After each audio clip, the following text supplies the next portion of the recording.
시간 말씀을 받겠습니다. 이 복된 시간에 주시는 하나님의 말씀은 우리 계속해서 출애굽기 3장 13절에서 22절까지의 말씀입니다.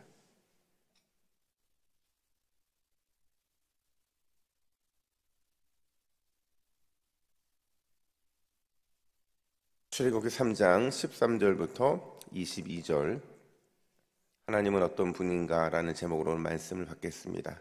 우리 13절부터 22절까지 교독하겠습니다. 모세가 하나님께 아뢰되 내가 이스라엘 자손에게 가서 이르기를 너희 조상의 하나님이 나를 너희에게 보내셨다 하면 그들이 내게 묻기를 그의 이름이 무엇이냐 하리니 내가 무엇이라고 그들에게 말하리이까. 하나님이 모세에게 이르시되 나는 스스로 있는 자니이라. 또 이르시되 너는 이스라엘 자손에게 이같이 이르기를 스스로 있는 자가 나를 너희에게 보내셨다 하라. 하나님이 또 모세에게 이르시되 너는 이스라엘 자손에게 이같이 이르기를 너희 조상의 하나님 여호와 곧 아브라함의 하나님, 이삭의 하나님, 야곱의 하나님께서 나를 너희에게 보내셨다 하라. 이는 나의 영원한 이름이요 대대로 기억할 나의 칭혼이라. 너는 가서 이스라엘 장로들을 모으고 그들에게 이르기를 여호와 너희 조상의 하나님 곧 아브라함과 이삭과 야곱의 하나님이 내게 나타나 이르시되 내가 너희를 돌보아 너희가 애굽에서 당한 일을 확실히 보았노라. 내가 말하였거니와 내가 너희를 애굽의 고난 중에서 인도하여 내어 젖과 꿀이 흐르는 땅 가나안 족속, 헷 족속, 아모리 족속, 프리스 족속, 히위 족속, 여부수 족속의 땅으로 올라가게 하리라 하셨다 하면 그들이 내 말을 들으리니 너는 그들의 장로들과 함께 애굽 왕에게 이르기를 히브리 사람의 하나님 여호와께서 우리에게 임하셨은즉 우리가 우리 하나님 여호와께 제사를 드리려 하오니 사흘 길쯤 광야로 가도록 허락하소서 하라.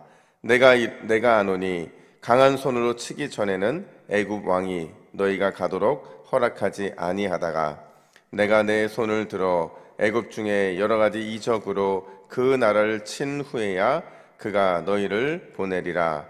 내가 애굽 사람으로 이 백성에게 은혜를 입게 할지라. 너희가 나갈 때에 빈손으로 가지 아니하리니 여인들은 모두 그 이웃 사람과 및 자기 집에 거류하는 여인에게 은폐물과 금폐물과 의복을 구하여 너희 자녀들을 꾸미라. 너희는 애굽 사람들의 물품을 취하리라. 아멘. 여러분 그런 생각 안 드세요? 아이들이 성장하는 과정하고 우리 신앙이 자라는 과정이 굉장히 닮아 있습니다. 그러니까 비슷하다는 거죠. 처음에 아이가 말을 시작할 때 보통 어떤 말을 가장 먼저 시작을 하죠? 엄마 그리고 아빠를 가장 먼저 시작합니다. 그러다가 말이 익숙해지면 그 익숙해지자마자 어떤 걸 먼저 내뱉냐면 이게 뭐예요? 저게 뭐예요? 라는 질문을 쏟아붓잖아요. 근데 마찬가지로 신앙도 그렇다는 겁니다. 신앙도 처음에는 단편적인 단어들, 또 단편적인 은혜들 그런 것들이 참 좋다가도 어느 정도 신앙이 이게 성장하고 나면 익숙해지면 그때 여러 가지 질문들이 생기는 거예요. 아, 이건 뭘까? 이건 뭘 의미하는 걸까? 이건 또 어떤 것일까? 여러분 이런 질문들이 생긴다는 것은 아이들도 제대로 성장하고 있다는 걸 말하는 것이고 질문이 생긴다는 것은 우리의 신앙도 지금 성장의 과정, 이런 질문을 해결하는 걸 통해서 성장의 과정을 밟고 있다는 겁니다. 사실은 출애굽기 앞에 부분에 보면 모세와 하나님이 5번에 걸쳐서 대화를 하시거든요. 근데 그 대화의 내용들이 대부분이 이제 그 모세의 질문과 연결되어 있는 거예요. 특별히 오늘 호렙 뜻이 뭐라고 그랬어요? 폐허라고 그랬잖아요. 이 폐허에 찾아오신 하나님을 향해서 오늘 본문도 이 모세가 질문을 쏟아내는데요. 특별히 어제 질문이 뭐였는지 기억나세요? 어제 모세가 하나님께 했던 질문이 뭐였느냐? 11절 말씀 보세요. 우리 11절 말씀 같이 했습니다. 시작. 모세가 하나님께 아뢰되 내가 누구이기에 바로에게 가며 이스라엘 자손을 애굽에서 인도하여 내리까. 아멘. 뭐라고 질문해요? 내가 무엇이건데, 내가 누구이걸래? 이런 얘기를 하는 거잖아요. 그러니까 자기의 정체성에 대해서 묻고 있는 거예요. 왜요? 똑같은 실수를 범하고 싶지 않기 때문에, 똑같이 과거의 실패를 반복하고 싶지 않았기 때문에 내가 무엇인데 당신의 말을 순종해야 되고 당신에게 순종하는 그 믿음의 결단을 내려야 되는 겁니까? 라는 질문을 던지는 거죠. 그 질문에 대해서 하나님이 뭐라고 대답하냐면 내가 너와 반드시 함께 갈 것이다. 이걸 임마누엘이라고 제가 말씀을 드렸어요.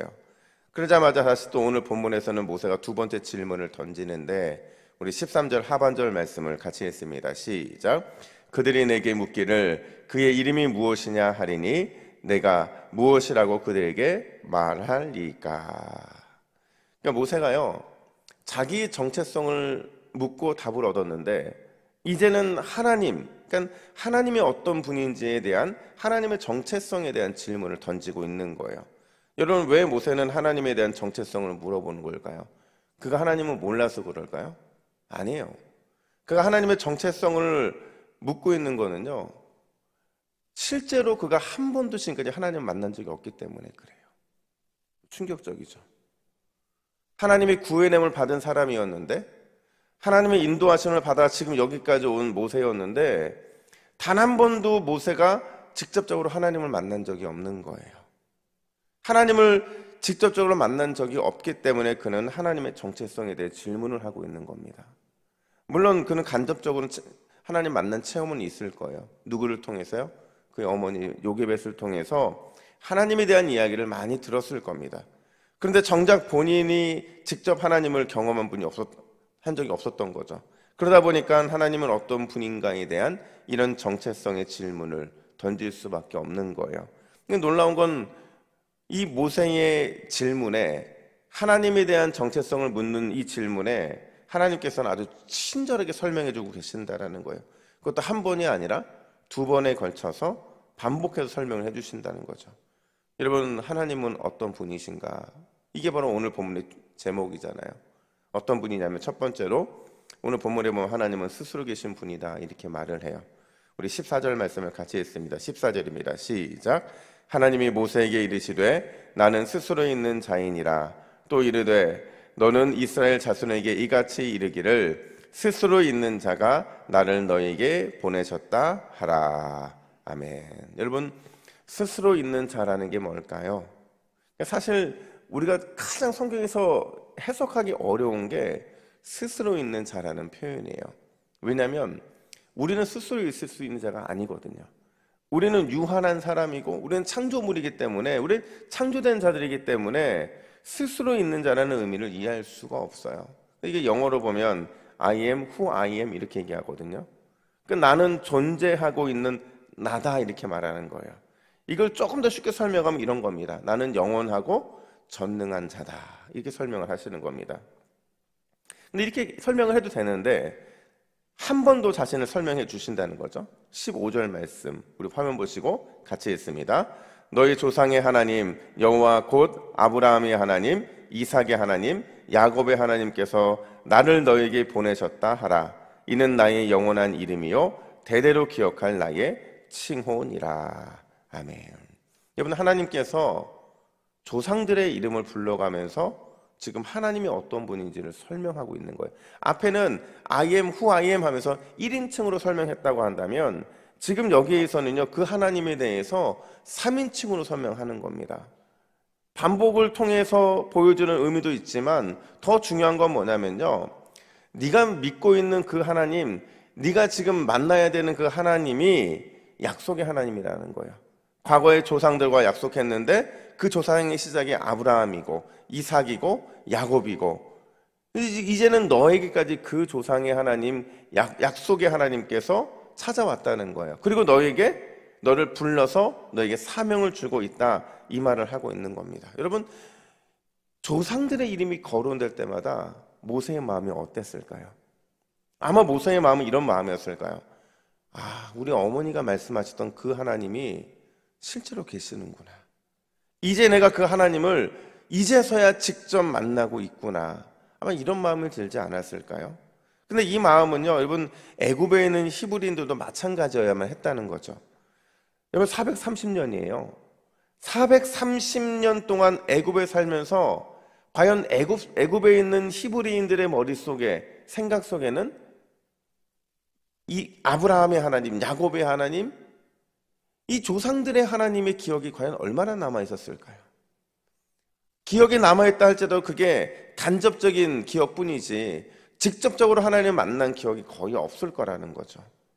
그런 의미에서 지금 하나님께서 모세를 찾아가고 있는 거는요, 너도 마찬가지고 네가 데리고 나와야 될 애굽에 있는 히브리인도 마찬가지인데 먼저 하나님을 만나야 돼. 네가 먼저 하나님을 만나고 네가 직접 만나고 나서 스스로 계신 그 하나님을 네가 그들에게 소개해야 돼. 지금 이 메시지를 주고 있는 거라는 겁니다. 이게 단지 모세와 히브리인들만 그런 것이 아니라 오늘 이 자리에 기도하기에 나온 우리 모두도 날마다 하나님을 직접 만나야 되는 줄로 믿습니다. 여러분, 하나님을 직접 만나야 그래야 진짜 하나님, 그 하나님이 나의 하나님이 되는 거예요. 내가 알고 있는 하나님 믿는 것도 중요해요. 간접적으로 만나는 것도 중요하다고요. 하지만 그보다 더 중요한 것은 직접 하나님을 만나는 기억이 있어야, 그래야 우리 안에 하나님의 새 일들이 시작되기 시작한다는 거예요. 흔들리지 않는 믿음을 가질 수 있게 되는 것이고 완전히 생생하게 살아있는 온전한 신앙을 소유하게 된다는 거죠. 이걸 뒤집어 말하면 여러분들의 자녀분들은 저희 아들도 마찬가지, 저희 딸들도 마찬가지지만 과연 부모가 만난 그 하나님을 생생하게 만나고 있느냐라고 질문을 던져볼 수 있어요.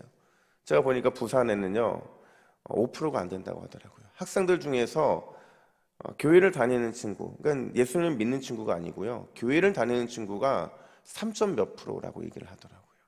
여러분, 이게 대학생으로 갈수록 점점점 퍼센트가 떨어집니다.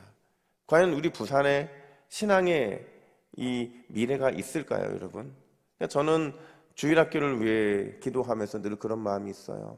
어느 교회든지 이 주일학교와 다음 세대에 대한, 그리고 우리 믿음의 세대에 대한 이 모판이 준비돼야 된다. 주님은 준비만 되면 무조건 부어주실 거라는 저는 확신이 있거든요.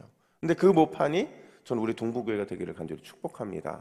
우리가 돼야 돼요. 그러면 하나님께서 우리를 통해 그들을 직접 만나 주실 거라는 거죠. 여러분, 오늘 이 새벽에 기도하시면서 살아 역사하시고 지금 찾아오셔서 우리를 직접 만나 주시는 그 하나님의 은혜가 우리뿐만 아니라 우리에게 다음 세대에도 있게 되기를 예수님의 이름으로 축복합니다. 뿐만 아니라 두 번째로, 하나님은 어떤 분이냐? 하나님은 예배를 통해 섬김 받기를 기뻐하시는 분이십니다. 우리 18절 말씀, 우리 18절 함께 읽습니다. 시작.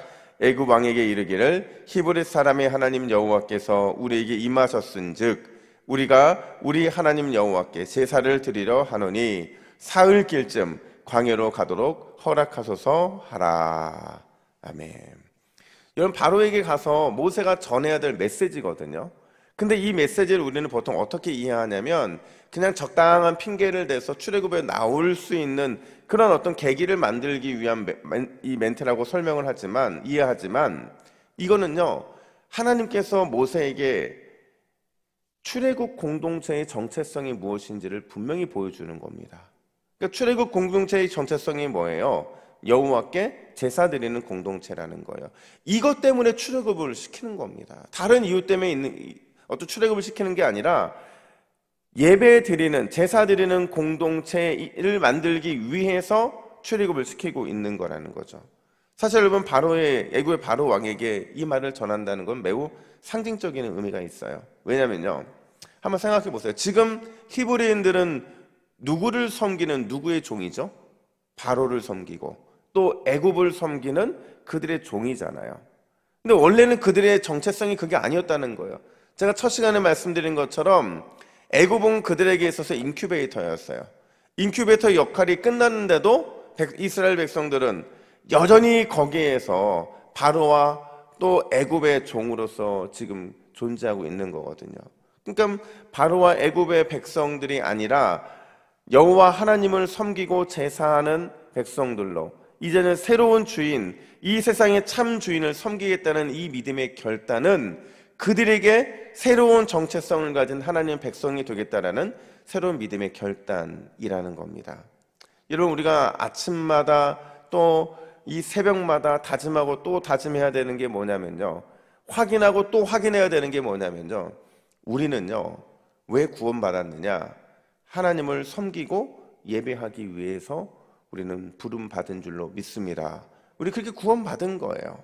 그 정체성을 잊으면 안 되는 거죠. 단순히 예배 시간에 와서 예배하고 기도하는 그런 공동체가 아니라, 그런 존재들이 아니라, 내가 어디에 있든지 하나님을 섬기고 예배하는 그런 사람, 그런 공동체를 만들어 가야 한다라는 거죠. 그게 가정이든, 그게 학교든, 그게 직장이고 일터이든 상관없이 예배를 빼놓고는 우리의 정체성을 논할 수 없는 존재들이 되어야 한다는 거예요. 한 번은요, 이제 그런 적이 있었어요. 제가 저희 아내랑 같이 이렇게 있다가 제가 어떤 찬양을 생각하고 있는데, 그럴 때 있잖아요. 저희 아내가 그 찬양을 부르고 있는 거예요. 그래서 제가 와, 이게 참 신기하지 않냐? 이게 어떻게 내가 생각하고 있고 마음속으로 부르고 있는 찬양을 당신은 입으로 부르고 있는지 참 신기하다. 이랬더니 저희 아내가 뭐라고 하냐면, 우리 가족은 하나님께서 예배로 묶어준 가족이기 때문에 당연한 거 아니냐고. 그래서 제가 생각해 보니까 괜히 얘기했다 싶은 거예요. 목사가 그런 말 하니까 되게 웃기잖아요. 근데 제가 생각해 보니까, 아, 그렇구나. 우리가 예배로 묶여 있구나. 가정도 예배로 묶여 있고, 자녀도 묶여 있고, 우리의 삶도 다 예배로 묶여 있는 거예요. 우리가 그 예배로 부름 받았다는 사실을 잊지 않고만 있다고 한다면, 스스로의 신자, 영원하고 전능하신 그 하나님을 섬기고 예배하는 그 우리의 온전한 삶을 통해서 하나님은 그것으로 됐다, 그것으로 영광 받으시는 줄로 믿습니다. 그래서 오늘 우리 기도 제목은 바로 이거예요. 우리 화면 보시고 같이 읽습니다. 시작. 주여, 때마다 일마다 영원하고 전능하신 하나님을 만나기를 간절히 사모하게 하옵소서. 오늘 하루 예배와 섬김을 위해 부름받은 백성의 정체성을 잊지 않게 하옵소서. 아멘. 우리가 이 두 가지 기도 제목 가지고 오늘 이 새벽을 기도하는 우리 모두가 되기를 간절히 축복합니다. 아멘. 기도하겠습니다. 하나님 아버지, 주님께서 우리를 부르신 이유가 예배와 섬김을 위해 부르신 줄로 믿습니다. 오늘 우리가 어디에 있든지 하나님을 섬기고 예배하는 공동체의 일원으로 살아갈 수 있도록 인도하여 주시고, 특별히 이 세상의 참 주인만을 섬기기로 결단하는 오늘 이 새벽이 되게 하여 주시옵소서. 스스로 있는 그 하나님을 향한 온전한 신앙을 소유하기를 원합니다. 지금 살아 역사하셔서 지금 찾아오시는 하나님을 직접 만나는 은혜를 우리가 누리게 하여 주시옵소서. 감사드리며 예수님의 이름으로 기도하옵나이다. 아멘.